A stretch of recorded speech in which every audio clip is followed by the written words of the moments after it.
अपने तरफ से कुछ करना नहीं है, भीतर से कुछ होता है तो उसे रोकना नहीं है।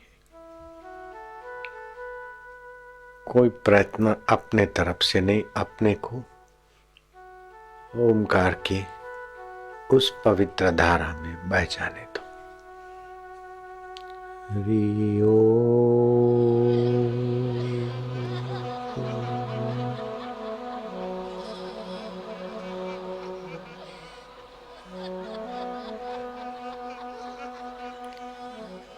अहंकार रूपी मैं में मुसीबतें छुपी है, वासनाएं छुपी है।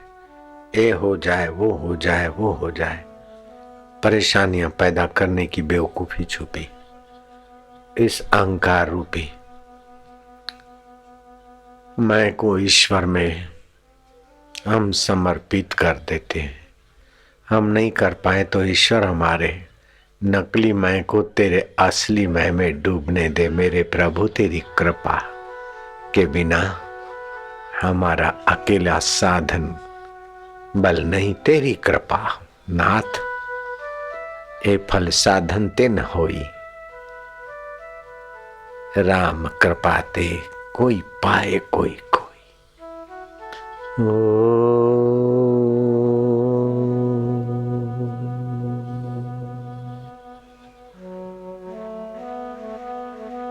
हे अंतर्यामी, तू गोविंद भी है, तू गोपाल भी है।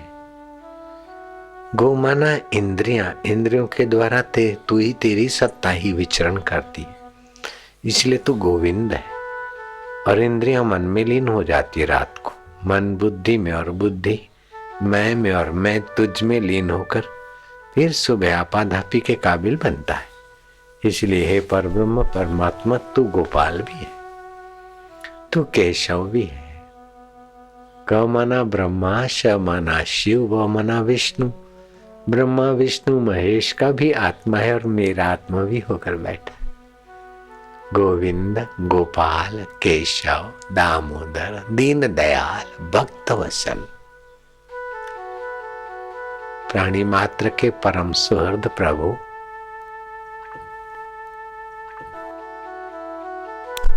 गजराज की प्रार्थना से तू नारायण रूप प्रकट होकर आ जाता। द्रौपदी की प्रार्थना से तू साड़ियों में अवतरित हो सकता है। प्रहलाद की रक्षा के लिए तेरा आवेश अवतार भी हमने सुना है। द्रौपदी की रक्षा के लिए तेरा प्रवेश अवतार भी हमने सुना है।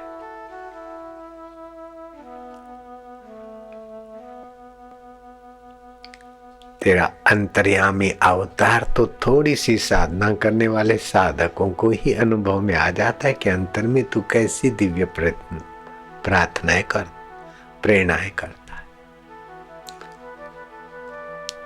हम तुम्हारी शरण है प्रभु, हम जैसे तैसे हैं, आपके हैं देव। शरीर हमारा था नहीं, रहेगा नहीं।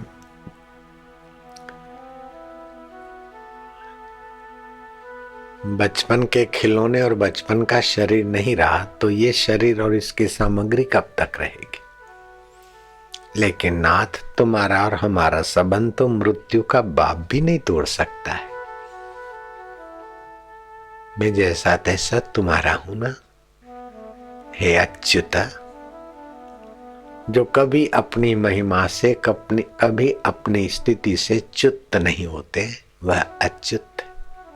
देवता देवपद से च्युत हो जाता है, मनुष्य मनुष्य शरीर से च्युत हो जाता है, नेता कुर्सी से च्युत हो जाता है, रिटायर होकर अथवा हार कर या मर कर। लेकिन हे परमेश्वर, एक तू ही है जो अच्युत है, केशव है, रोम रोम में रमा है, इसलिए तू राम है। और सभी के अंतःकरण का अयन है, इसलिए तेरा नाम नारायण भी। अच्युत, केशव, राम, नारायण, माधव, कृष्ण, दामोदर, तू कर्षित आकर्षित आनंदित करने वाला है। तू सब में बसा है, इसलिए तेरा नाम वासुदेव भी है। और तेरा सुमरण करने से प्राणी के पाप ताप तू हर लेता है। वासुदेवम हरि अच्युतम केशवम राम नारायणम कृष्ण दामोदरम वासुदेवम हरिम श्रीधरम माधवम गोपिका वल्लभम जानकी नायकम रामचंद्रम भजेत।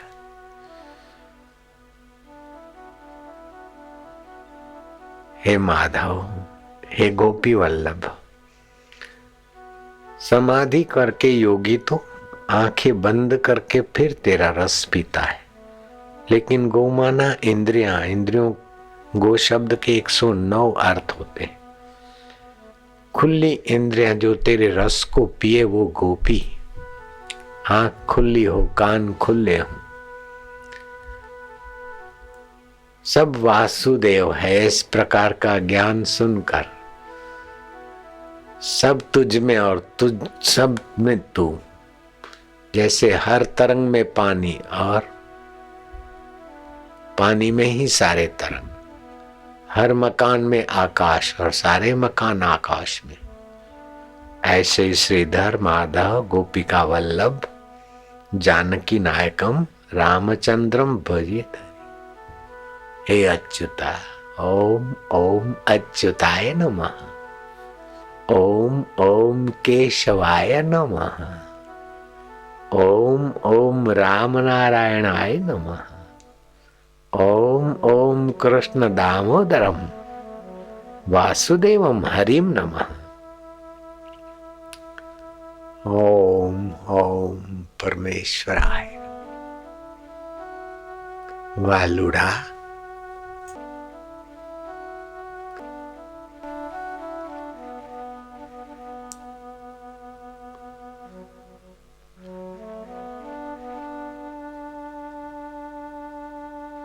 सत्संग का मजा लेना, आनंद लेना, ये सामान्य शुरुआत वाले साधक के लक्षण है। लेकिन सत्संग के तत्वों में टिकना, ये ऊंची समझ के धनी के अंतःकरण में होता है। सत्संग में आनंद आ गया, अच्छी बात है, लेकिन आनंद सदा नहीं रहता, दुख भी सदा नहीं रहता, सुख भी सदा नहीं रहता। बड़ी बड़ी ऊंची साधना वाले साधकों को यहां भ्रम घुस जाता है कि हम सत्संग में होते तो बहुत ऊंची स्थिति होती है, फिर संसार में जाते तो हमारी स्थिति डामाडोल हो जाती। ध्यान समाधि लगाते तो अच्छी स्थिति होती है, और ध्यान समाधि नहीं लगी तो स्थिति हमारी डामाडोल हो जाती है। तो स्थिति होती है और फिर बदलती है, लेकिन अच्युत ज्यों का त्यों है, ये उधर नजर जाना चाहिए। स्थिति च्युत हो जाती है, लेकिन अच्युत जो है ना, वो च्युत नहीं होता। अंतःकरण में राजसी वृत्ति आई, तामसी आई, सात्विक आई तो बड़ा अच्छा लगा, आनंद आया। राजसी आई तो प्रवृत्ति की, फिर जरा कुसंग मिला तो तामसी हुई। कुसंग से तो बचना चाहिए, पक्की बात है। अति प्रवृत्ति स्वार्थपूर्ण ये भी गिराती, पक्की बात है। लेकिन सदा सात्विक स्थिति रह जाए, ये आग्रह करने से साधक की फरियाद बनी रहती। ये अंतःकरण की अवस्था बदलती है। सात्विकता आई, राजसता आई, तामसता आई, लेकिन एक ऐसा तत्व है जो एक रस है, अच्युत। आप उसी के सनातन अंश हैं, उसी में जग जाए, उसी में सावधान रहे। ओम ओम अच्युताय। तो कितनी भी गिरी हुई स्थिति ज्यादा देर गिर नहीं रहेगी, और किसी भी स्थिति में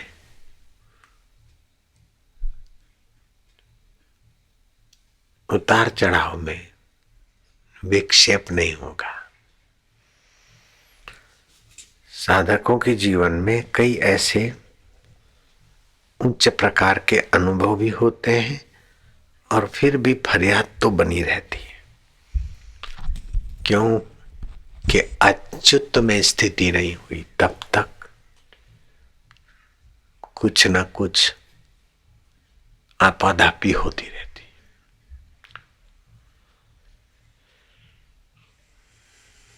बोले सत्संग में हमारा मन नहीं लगता। अगर सत्संग में मन नहीं लगता होता तो दोबारा सत्संग में कैसे आए?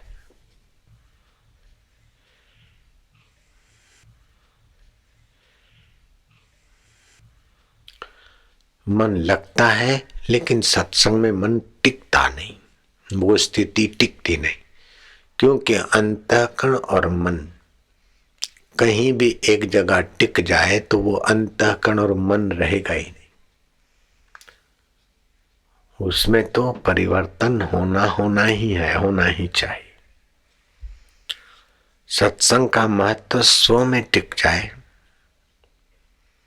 तो फिर नहीं जाएगा। इसीलिए सत्संग को आदर से सुने और सुने हुए सत्संग को बार बार विचार करें और उस सत्संग की बातों को स्व में ले आए। सत्संग की कभी कभी ऐसी ऊंची बात आती है कि 12 साल तप करने से भी वहां आदमी नहीं जा सकता जो 12 मिनटों में सत्संग के द्वारा पहुंच जाता है। बस तालियां ज्यादा नहीं बजाओ, ये ऊंची बात सुनो। इसीलिए कबीर जी ने कहा सत्संग की आधी घड़ी सुमरण वर्ष 50, वर्षा वर्षे एक घड़ी अर्ट फिरे 12 मास। कबीर जी ने कहा सुमरण से सुख होता है, सुमरण से दुख जाए। और ये भी कहा सुमरण ऐसा कीजिए खरे निशाने चोट, मन ईश्वर में लीन हो हले जीवा होठ। तो शुरू में जीवा होठ हलाते हैं, हर्ष जाप करते, पाप नाशिनी ऊर्जा बनती। फिर दीर्घ उच्चारण करते तो कार्य साफल्य ऊर्जा बनती, शक्ति बनती। और उसके बाद प्लुत उच्चारण करते हैं तो हले न जिह्वा होठ की स्थिति बनती। लेकिन वो स्थिति बनती है, फिर स्थिति है ना वो बनी, अब यहां खास सजगता चाहिए। स्थिति बनी लेकिन स्थिर तत्व और स्थिति बनने वाला अंतःकरण में भेद यहां पता चलता है। यहां कहते हैं गुरु कृपा ही केवलम शिष्यस्य परम मंगलम। तुलसीदास जी ने कहा तन सुखाए पिंजर कियो, धरे रैन दिन ध्यान, तुलसी मिटे न वासना बिना विचारे ज्ञान। समर्थ रामदास ने दासबोध में लिखा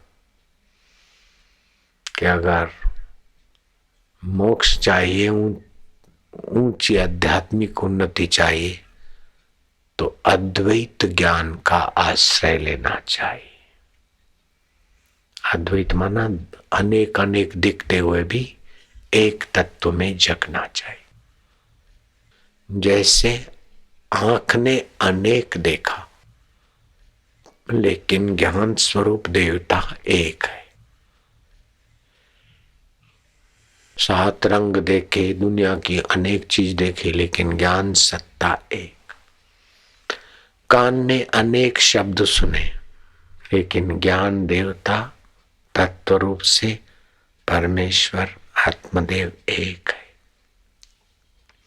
जीभ ने अनेक रस चखे लेकिन ज्ञान वही का वही, जो देखने में आया, जिसने सत्ता दी वही चखने में देता है, वही सुनने में देता है, वही सूंघने की अनेक चीजें लेकिन ज्ञान एक।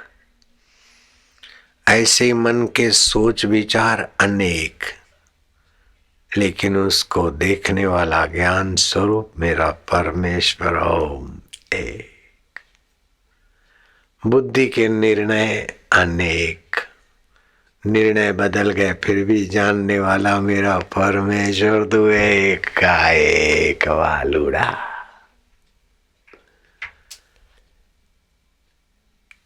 एवो दी देखाड़ वाला एवो दी उगाड़, भुलावी हूँ मारू ने तारा में डूबाड़। ये शरीर में हूँ, संसार की वस्तु और संबंध मेरे हैं। ये छिछरी अवस्था में, इंद्रियों की अवस्था में, तुच्छ संसारी अवस्था में ऊपर ऊपर से मानना हो तो मान लो, लेकिन सच्चाई नहीं है इसमें। ये हमारा, ये हमारा, ये हमारा, मैं ये हूं, ये सच्ची बात नहीं है।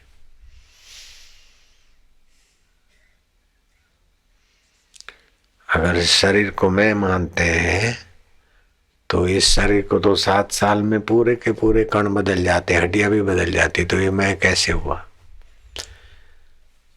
कोई विज्ञानी ये सिद्ध नहीं कर सकता कि आप जो ये शरीर जो है आप ही है, और कोई दर्शन शास्त्र भी सिद्ध नहीं कर सकता कि ये जो दिखने वाला शरीर है आप है।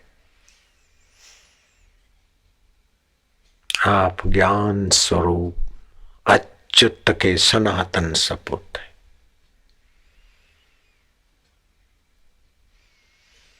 तो बुद्धि के निर्णय बदल गए, उसको जान, निर्णयों की समझ देने वाला ज्ञान स्वरूप तुम्हारा आत्मदेव है का वही, वहां टिकना है।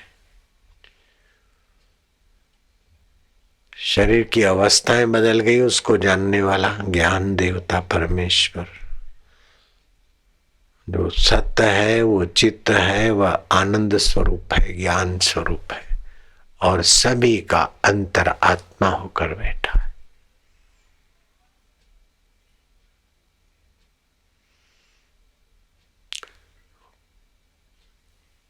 तो जो भगवान को प्रीतिपूर्वक भजते हैं उनकी बुद्धि में भगवान ये योग देते हैं, ज्ञान योग। भक्त की भक्ति सफल हुई, भक्ति योग। कर्मी का कर्म सफल हुआ, कर्म योग। कर्म योगी चाहे देखेगा कि कर्म प्रकृति में हो रहे, शरीर प्रकृति का, संसार प्रकृति का, प्रकृति का ऋण उतारने के लिए प्रकृति की सेवा किया, मैं प्रकृति से परे परमात्मा में हूं, ये कर्म योग का फल।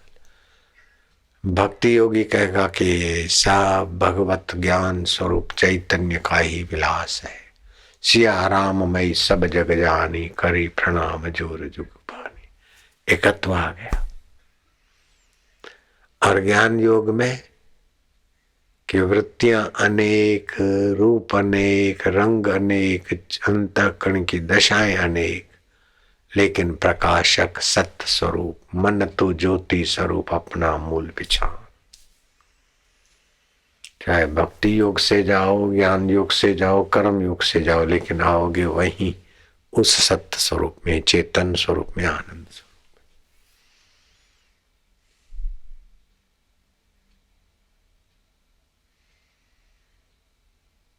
कुछ स्थिति बनाए रखने की कोशिश जब करते ना तो और गड़बड़ी होती है। तो जैसा हो ऐसा होने दे, शास्त्र मर्यादा के अनुसार तो लगाम तो लगाना है गलत रास्ते को, लेकिन लगाम लगाएंगे त्यों उछल कूद करेंगे, उसको महत्व ना दो।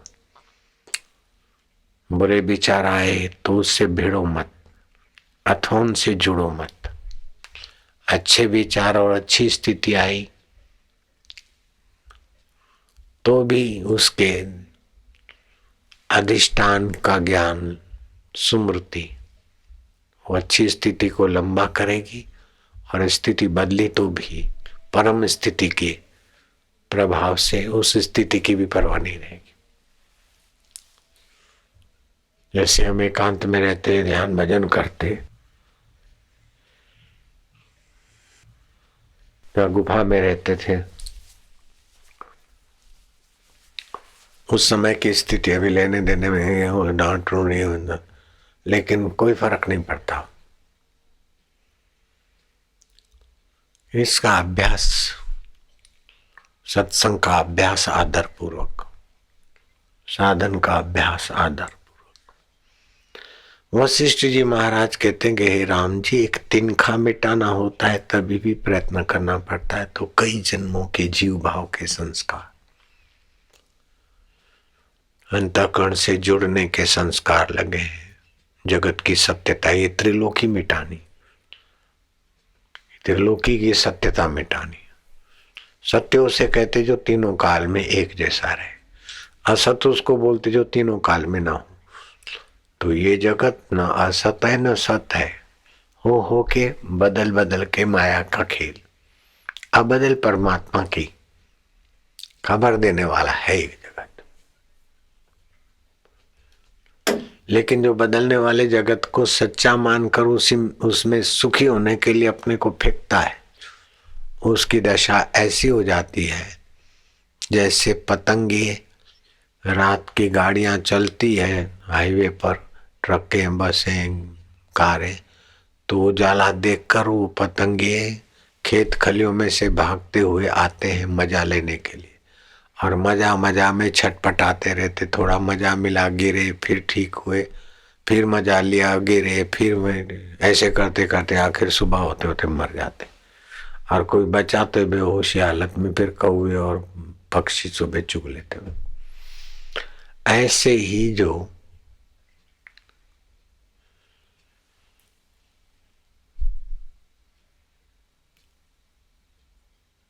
क्षणिक सुख के पीछे पड़ते हैं, आंखों के द्वारा पिक्चर देखी मजा आ गया, कान के द्वारा सुगंध ली मजा आ गया, जीभ के द्वारा अच्छा व्यंजन खाया मजा आ गया, कान के द्वारा वाहवाही सुनी मजा आ गया, पति पत्नी का काम विकार का संभव किया मजा आ गया। तो मजा आ गया आ गया आ गया आ गया, इसमें क्षीण हो जाते। मजा जहां से तरंगित हुआ उस मूल में पहुंचने के लिए खाएं तो संयम से, देखें तो जरूरी, सुने तो फालतू में अहंकार बढ़ाने वाली वाहवाही क्या सुनना, और उसको सच्चा क्या मानना। इसमें सावधान रहे।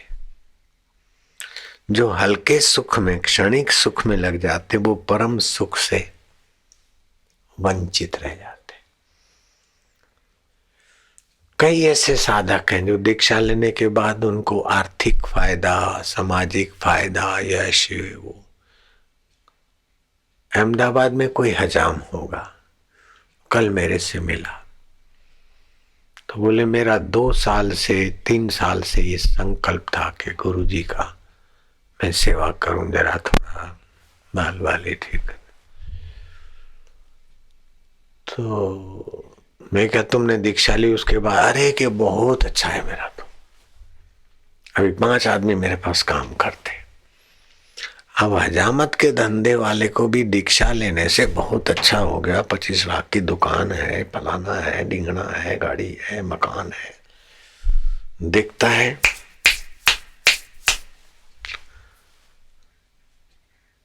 बोले बाबा वो जमाना भी नहीं है। मैंने कहा कैसा? बोले नहीं, मैंने 60 पैसे में दाढ़ी और 2 रुपए में बाल बनाने का जब टाइम था तभी से ही शुरू किया, और मेरे पास कारीगर आते हैं, 100 रुपया रोज देता हूँ उनको, 5 कारीगर है, और फिर जितना काम करे 15% उसका, 85 मेरा। तो रोज का रोज उनको देना पड़ता, बेचारे खाएं पिए क्या, रोज 100 सवा 100 जो होता है ले जाते हैं, फिर भी मेरे को बहुत बचता है। अब तो 50 रुपया बाल का है, ये है, फलाना है। तो दीक्षा लेने से हजाम को भी फायदा होता है, तो एक्सपोर्टर को भी फायदा होता है, बीमार को भी फायदा होता है, तो विद्यार्थी को भी फायदा होता है, भक्त को भी फायदा होता है। तो अभक्त है और संसार की कुर्सी चाहिए तो उनको भी फायदा हो जाता है। जिनको दीक्षा लेने से लाभ हुआ है हाथों पर करो। अब कितने लाभ होंगे, कितने लोग हैं, ये तो इधर इतने हैं, बाकी तो देश में कितने होंगे, विदेश में। और एक एक के जीवन में कितने लाभ हुए। तंदुरुस्ती का कितना सारा लाभ होता है। नहीं तो ऑपरेशन कराना था, डॉक्टर बोलते ऐसा हो जाएगा, वैसा हो जाएगा, ऐसा हो गया, ये फायदा हो गया, ये फायदा हो गया। लेकिन इससे, इन फायदों से भी एक परम फायदा है जिसको बोलते मोक्ष। किसी परिस्थिति का प्रभाव जिस पर नहीं पड़े, उस अपने आत्म स्वभाव को जानना, जैसे शिव जी ने जान लिया, मेरे प्रभु लीलाशाह बापू जी ने जान लिया। उनकी कृपा से, प्रसाद से हमको भी थोड़ा ही। शंकर सहज स्वरूप संभारा, लागी समाधि अखंड अपारा। बहुत ऊंची स्थिति, इसको बोलते ब्राह्मी स्थिति। ब्राह्मी स्थिति प्राप्त कर कार्य रहे ना शेष, मोह कभी ना ठग सके, इच्छा नहीं लवलेश। भाई जरा पिक्चर देख के मजा लूं, ये इच्छा नहीं होगी। जरा सूंघ के मजा लूं, जरा खा के मजा लूं, जरा कर के मजा लूं, नहीं, उसकी ऐसी उत्तम मजा से उत्तृप्त रहता है कि बाहर की कई मजाएं खिंच खिंच के उसके चरणों में आ जाती है। और दया कृपा करके थोड़ा ले भी लिया किसी का प्रारब्ध वेग से, अपना या लोगों का परीक्षा प्रारब्ध, लेकिन उस मजाओं में उसकी सतबुद्धि नहीं रहती। और जिनको ऐसे ऊंचे गुरु और ऊंचा ज्ञान का धन नहीं मिला है, वो उन मजाओं में सतबुद्धि करते।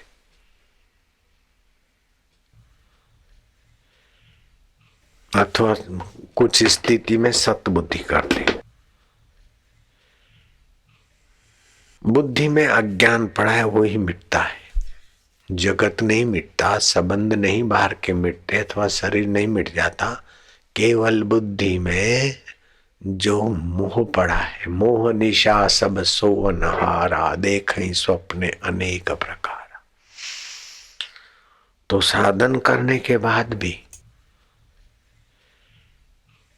मन बुद्धि का आश्रय बना रहता है। एक ऐसी अवस्था आती है कि मन बुद्धि का आश्रय छोड़कर मन बुद्धि को जहां से सत्ता स्फूर्ति और आश्रय मिलता है, उसमें अपना स्वत्व को जान जाता है।